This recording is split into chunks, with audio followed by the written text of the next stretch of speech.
प्राथमिक व माध्यमिक आश्रमशाळा तेरवाड येथे संस्थेचे अध्यक्ष बाबासाहेब सावगावे यांच्या हस्ते भारतीय स्वातंत्र्य दिनाच्या निमित्ताने ध्वजारोहण करण्यात आले।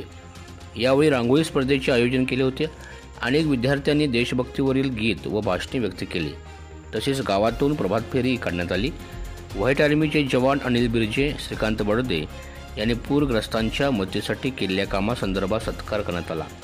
यावेळी कृषी जिल्हा अधिकारी सांख्यिकी दिलीप भाले सर प्रमुख उपस्थित होते।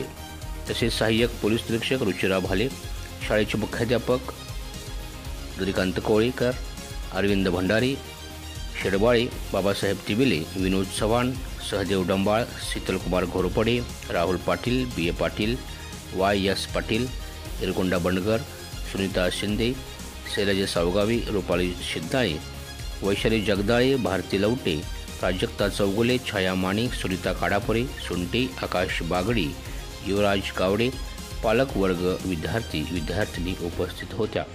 कार्यक्रमाचे सूत्रसंचालन संतोष भोयकर यांनी केले।